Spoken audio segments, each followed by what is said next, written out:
நல்லது பண்றதுக்கு அரசியலுக்கு வாங்கடா, கொள்ளை அடிக்கிறது கொலை பண்றதுக்கு அரசியலுக்கு.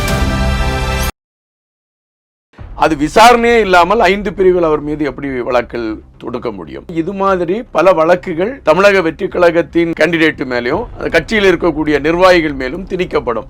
இது காலாகாலமா திமுக தன்னுடைய யுக்தியாகவே கையில வச்சிருக்கு. பொதுச்செயலாளரை சந்திச்சோ யாரையோ சந்திச்சோ இதுக்கு என்ன நீங்க நடவடிக்கை எடுத்தீங்கன்னு அந்த சகோதரி கேட்டிருக்காங்களான்னா இல்ல, அது எந்த இடத்துலயும் பதிவு இல்லை.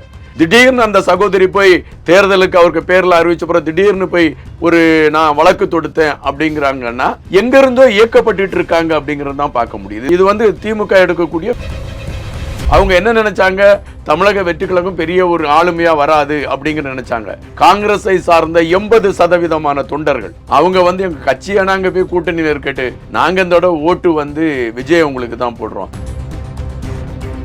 நீங்க இவ்வளவு தூரம் வீராப்பா 75 வருஷம் ஆட்சி செஞ்சவங்கன்னு கேட்க, நீங்க ஏன் விஜய் அவங்களை ஏத்து நிக்க முடியலன்னு யாராவது கேள்வி கேட்க முடியுமா? கேட்க முடியாது. ஏன்னா உங்களுக்கு எல்லாருடைய போக்கஸுமே விஜய் அவங்களை மையப்படுத்தி பயந்து போய் பார்த்துக்கிட்டு இருக்கீங்க. வடிவேல் ஒரு படத்தை சொல்றோம், எது கேட்டா ஆன்ற மாதிரி திமுக எவனுக்குமே நாங்க எது செஞ்சா அப்படின்ட்டு அப்படிப்பட்டவங்க விஜய் அவங்க செய்யற எல்லாத்தையும் ஃபாலோ பண்ணிட்டு நீங்க இருக்கீங்க.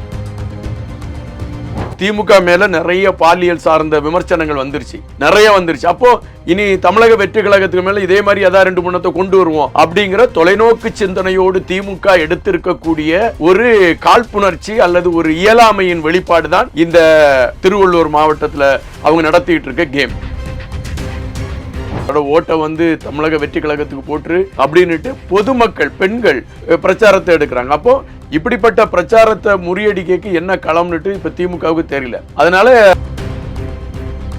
ரியல் ஒன் உறவுகளே, நடுநிலையோடு பொறுப்புடன் செய்திகளை வழங்கி பல லட்சக்கணக்கான மக்களின் நம்பிக்கையை பெற்ற நமது சேனலின் வளர்ச்சிக்கு உங்கள் ஆதரவு தேவை. இந்த ஊடக பயணம் தொடர்ந்து வலுப்பெற திரையில் தெரியும் QR கோட் ஸ்கேன் செய்தோ அல்லது டிஸ்கிரிப்ஷனில் உள்ள வங்கி விவரங்கள் மூலம் உங்களால் முடிந்த அளவு சப்போர்ட் செய்யுங்கள். உங்கள் ஒவ்வொரு ஆதரவும் நமது குரலை இன்னும் பல லட்சம் பேரிடம் கொண்டு செல்ல உதவும்.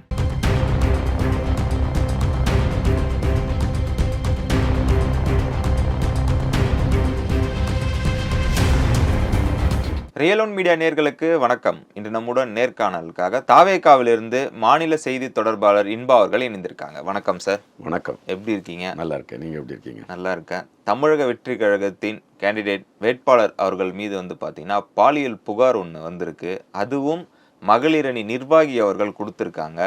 இது தலைமை எதுவும் கேட்கல, எதற்காக கேஸ் வரையும் போயிருக்கு, அதுவும் 5 பிரிவின் கீழே வழக்கு போட்டிருக்காங்க. இதை எப்படி பாக்குறீங்க? அதாவது இந்த தேர்தல் களம் ஸ்பீடு பிடிக்க ஆரம்பிச்சும் போது எங்களுக்கு எல்லாருக்குமே தெரியும், நிறைய பொய் வழக்குகள் தமிழக வெற்றி கழகத்தின் அந்த யார் கேண்டிடேட்டாக இருக்கவங்க மேலேயும் இருக்கும், யார் யார் ஸ்பீடாக இருக்காங்களோ அவங்க மேலெல்லாம் இருக்கும். இப்போ பார்த்தீங்கன்னா முதலமைச்சர் இப்போ முதலமைச்சர் கிடையாது, அவர் ஆக்டிங் முதலமைச்சர் தான். இப்போ தேர்தல் ஆணையம் தான் ஒட்டுமொத்தமாக எடுத்திருக்கு. தேர்தல் ஆணையம் எடுத்திருந்தா கூட காவல்துறை இதெல்லாமே முதலமைச்சர் கட்டுப்பாடில் தான் இருக்குது. அப்போது இந்த பெண்மணி அதாவது இப்போது இவங்களால சொல்லப்படுகின்ற அந்த சகோதரியை நான் சொல்கிறேன், அவங்க திடீர்னு இப்போ போய் இந்த வழக்கை கொடுப்பதற்கான களம் என்ன? அதாவது அந்த பிரச்சாரம் நடந்த நாட்கள் எத்தனையோ, ஒரு 2-3 வாரத்திற்கு முன்னால் அந்த பிரச்சாரம் நடக்குது.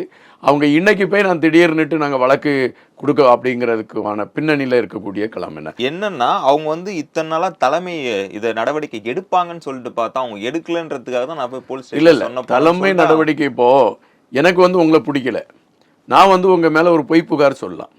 பொய் புகார் சொன்ன உடனே காவல்துறையை பொறுத்த மட்டும் அது காவல்துறை விசாரித்து தான் ஒரு எஃப்ஐஆர் ஃபைல் பண்ணணும்.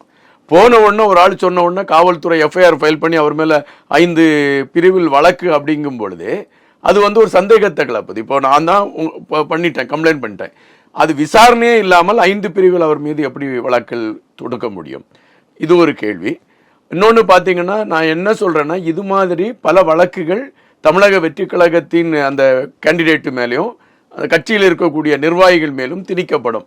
இது காலாகாலமா திமுக தன்னுடைய யுக்தியாகவே கையில வச்சிருக்கு. திமுக அரசியல் களத்துல எப்ப இறங்கினாங்களோ, அண்ணா அவர்களுடைய காலத்திற்கு பின்பு கலைஞர் கருணாநிதி அவர்கள் திமுகவை தன் கைவசம் எப்படி எடுத்தாரோ அதிலிருந்து அந்த களம் அப்படித்தான். நாவலர் நெடுஞ்செழியன் இருந்தா அப்போ முதலமைச்சரா வருவார்னு இருந்துச்சு.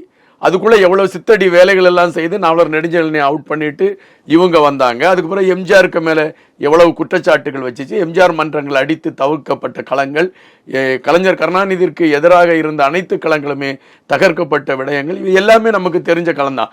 அதுபோலத்தான் இப்ப தமிழக வெற்றி கழகம் வந்து ஒட்டுமொத்தமா ஒரு பெரிய ஷாக்கை கொடுத்துருச்சு திமுகவுக்கு. அவங்க என்ன நினைச்சாங்க, தமிழக வெற்றி கழகம் பெரிய ஒரு ஆளுமையா வராது அப்படிங்கிற நினைச்சாங்க. இன்னைக்கு பரவலா நீங்க நம்புறேன்னு நம்புங்க, காங்கிரஸை சார்ந்த 80% தொண்டர்கள் நம்மள்ட்ட தொலைபேசியில எல்லாம் பேசிட்டு இருக்காங்க. அவங்க வந்து எங்க கட்சியை நாங்க போய் கூட்டணியில் இருக்கட்டு, நாங்க இந்த ஓட்டு வந்து விஜய் உங்களுக்கு தான் போடுறோம்.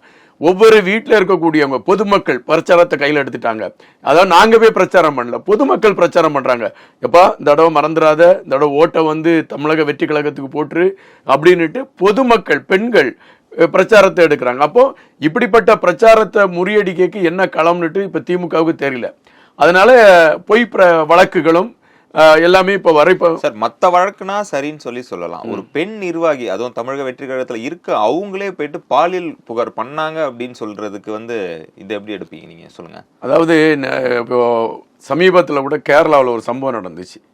ஒரு பெண் வந்து பாலியல் சீண்டல் பண்ணிட்டாருன்னு சொல்லி ஒரு ஆளுக்கு மேல பழிய சொன்னாங்க. அதுக்கப்புறம் அந்த ஆள் சூசைட் பண்ணிட்டார். அதுக்கப்புறம் எல்லாரும் நம்ம ஒப்பாரி வச்சோம், ஒரு நல்ல மனுஷனை போய் இப்படி சொல்லிட்டாங்களே அப்படி இப்படின்னு. அந்த சகோதரிக்கு என்ன நெருக்கடின்னு தெரியாது, அல்லது அந்த சகோதரி என்ன பிரச்சனையில மாட்டியிருக்காங்கன்னு தெரியாது.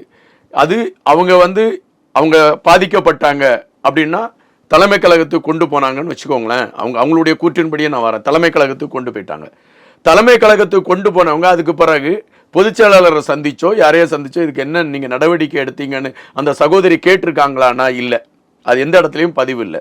திடீர்னு அந்த சகோதரி போய் தேர்தலுக்கு அவருக்கு பேர்ல அறிவிச்ச பிறகு திடீர்னு போய் நான் வழக்கு தொடுத்தேன் அப்படிங்கிறாங்கன்னா எங்க இருந்தோ இயக்கப்பட்டு இருக்காங்க அப்படிங்கறது தான் பார்க்க முடியுது. இது வந்து திமுக எடுக்கக்கூடிய மிகப்பெரிய, இப்போ பாத்தீங்கன்னா கொளத்தூர்ல வந்து தலைவர் பிரச்சாரத்துக்கு போறாரு.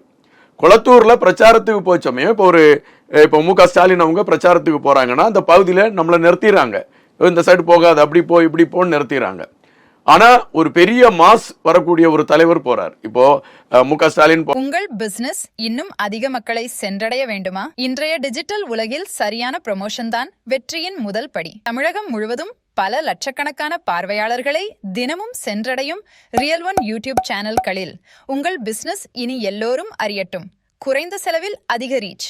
உங்கள் பிராண்டுக்கு நம்பிக்கையும் வளர்ச்சியும் சேர்க்க இன்றைய எங்களை தொடர்பு கொள்ளுங்கள். 9280087164 போனாங்கன்னா ஒரு 5000 பேர் திரளாங்கன்னு வச்சுக்கோங்களேன். விஜய் அவங்க போனா 50,000 பேர் திரளக்கூடிய களம். இது எல்லாருமே எதிர்கட்சியா இருந்தாலும் ஒத்துக்கொள்ளக்கூடிய ஒன்றுதான். அப்போ விஜய் அவங்க அந்த குளத்தூருக்கு போறாங்க. போச்சமே காவல்துறை பாதுகாப்பு கொடுக்க வேண்டிய ஒரு 10 காவல்துறை கூட அங்க இல்ல.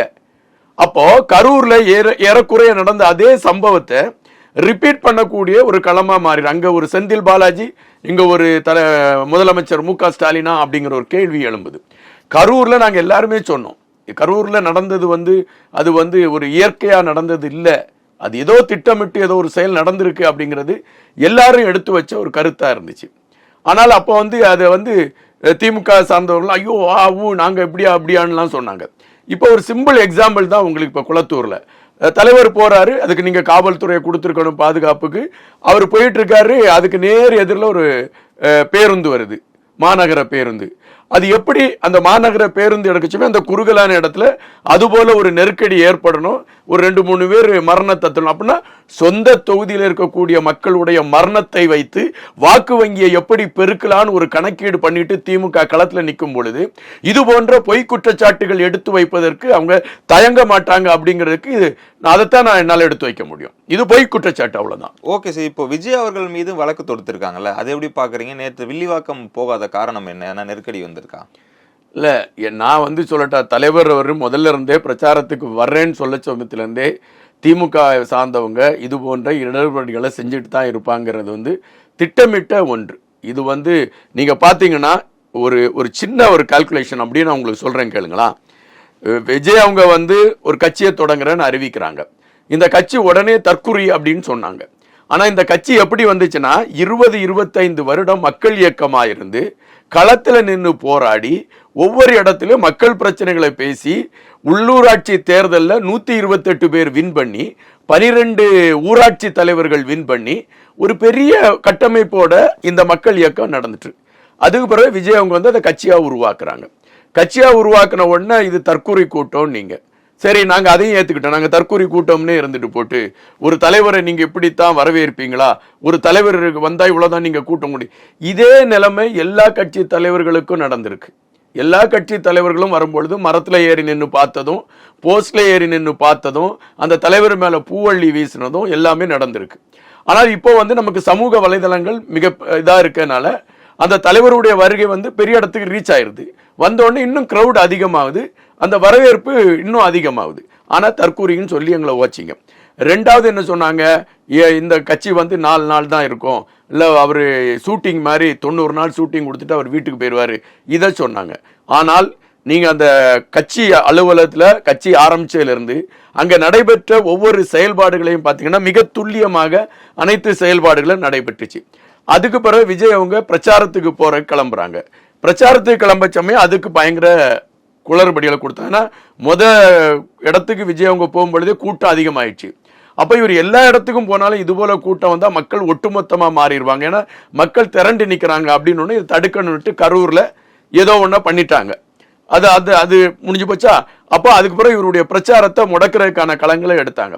இப்போ தேர்தல் ஆணையம் வந்த பிறகு தான் தலைவர் வந்து சரி நம்ம இனி காவல்துறை பாதுகாப்பு எல்லாம் கொடுக்கும் அப்படின்னு சொல்லி கிளம்புறாங்க. இங்க வந்து இப்ப காவல்துறை வந்து மு.க. ஸ்டாலின் அவங்க கட்டுப்பாடுல இருக்கு. அப்படிப்பட்ட சூழல்ல மற்ற தலைவர்கள் எல்லாம் போக இடத்துல 500 பேர் தான் கூடணும்ட்டு என் காவல்துறை சொல்லல. விஜய் அவங்க போற கூட்டத்துக்கு மட்டும் நீங்க 500 பேர் தான் கூடணும், நீங்க இப்படித்தான் நிக்கணும், இப்படித்தான் திரும்பணும், இப்படித்தான். இது எந்த தலைவருக்குமே தமிழக வரலாற்றில் இதுவரை எந்த தலைவருக்குமே இப்படி பதிவாகல. ரியல் ஒன் உறவுகளே, நடுநிலையோடு பொறுப்புடன் செய்திகளை வழங்கி பல லட்சக்கணக்கான மக்களின் நம்பிக்கையை பெற்ற நமது சேனலின் வளர்ச்சிக்கு உங்கள் ஆதரவு தேவை. இந்த ஊடக பயணம் தொடர்ந்து வலுப்பெற திரையில் தெரியும் QR கோட் ஸ்கேன் செய்தோ அல்லது டிஸ்கிரிப்ஷனில் உள்ள வங்கி விவரங்கள் மூலம் உங்களால் முடிந்த அளவு சப்போர்ட் செய்யுங்கள். உங்கள் ஒவ்வொரு ஆதரவும் நமது குரலை இன்னும் பல லட்சம் பேரிடம் கொண்டு செல்ல உதவும். அதே சார், இப்ப தமிழக வரலாற்றிலே எந்த பதிவும் இல்லைன்னு சொல்றீங்களா, அதே ஒரு இன்னொரு விஷயமும் நடந்திருக்கு. என்னன்னா, வேட்புமனு தாக்கல் பண்றாரு விஜய் அவர்கள். அதுல குடும்பத்துல இருக்க எல்லாருமே எனக்கு கடன்காரங்க தான் அப்படின்ற ஒரு விஷயத்த சொல்லியிருக்காரு. உங்களுக்குலாம் நான் இவ்வளவு அமௌண்ட் கடன் கொடுத்துருக்கேன் அப்படின்னு சொல்றல. இது வரைக்குமே எந்த கட்சி தலைவருமே பண்ணாததை இவர் பண்ணியிருக்காருல்ல, இது எப்படி பாக்குறீங்க? உங்களுக்கு ஒரு கேரக்டர் இருக்கும், எனக்கு ஒரு கேரக்டர் இருக்கும். நான் இப்ப பாத்தீங்கன்னா சில விஷயங்களை நான் மறைச்சி எதாவது வச்சு நடத்திட்டு இருப்பேன்னு வச்சுக்கோங்களேன். நீங்க வந்து நம்ம வெளிப்படையா இருந்துடலாம். நம்ம யாருக்கு நம்ம மறைவா இருக்கணும். நம்மளுடைய ஒரு அரசியல் களத்துக்கு வரோம், நம்ம வெளிப்படையா இருந்தா அது சிறப்பா இருக்கும் அப்படிங்கிற ஒரு எண்ணம் தான். அதன் அடிப்படையில் அவங்க வெளிப்படையா தான் என்னெல்லாம் தன்னிட்ட இருக்கு, எவ்வளவு சொத்து இருக்கு, நான் யாரு கடன் கொடுத்துருக்கேன், இவ்வளவு சொத்து தான்ப்பா இதுக்கு என்கிட்ட இருக்கு, நான் ஒரு வெற்றி பெற்று முதலமைச்சர் ஆன பிறகு இந்த சொத்துக்கு மேல நான் அதிகமா சம்பாதிச்சேன்னா நீங்க என்கிட்ட கேள்வி கேட்கலாம் அப்படிங்கிற ஒரு தைரியமா அதை மக்கள்கிட்ட கொண்டு போய் சேர்த்திருக்காரு. கலைஞர் கருணாநிதி அவங்க தமிழகத்துக்கு வராங்க, எங்க இருந்து, அவங்க ஊர்ல இருந்து. அவங்க வரும் பொழுது கலைஞர் கருணாநிதி அவங்களுக்கு ரயில்ல வர்றதுக்கு கூட காசு இல்லை அப்படின்னா பதிவு எல்லாருமே நமக்கு தெரியாது, எல்லாரும் சொல்லக்கூடிய பதிவு. இல்ல கருணாநிதி அவங்க கையில காசு இருந்துதான் அவங்க அங்க இருந்து ரயில் ஏறி இங்க வந்தாங்கன்னு வச்சுக்கோங்களேன். இங்க வந்து கலைஞர் கருணாநிதி அவங்க தங்குவதற்கு கூட இடம் இல்லாமல் தவித்துக்கிட்டு இருந்தவங்க. இன்னைக்கு தமிழகத்தில் இருக்கக்கூடிய மிகப்பெரிய முதலாளி, அதாவது உலகத்திலே இருக்கக்கூடிய பணக்காரர்கள்ல பட்டியலிட்டா ஒரு குறிப்பிட்ட இடத்துல இருக்கக்கூடியதுல கலைஞர் கருணாநிதி அவங்களுடைய குடும்பம் இருக்கு. இந்த குடும்பத்திற்கு இந்த சொத்தெல்லாம் எப்படி வந்துச்சுன்னுட்டு யாராவது ஒரு ஆள் ஒரு நிமிஷம் உட்கார்ந்து சிந்திச்சு கேட்டாங்கன்னா அவங்களுக்கு உண்மை தெரியும்.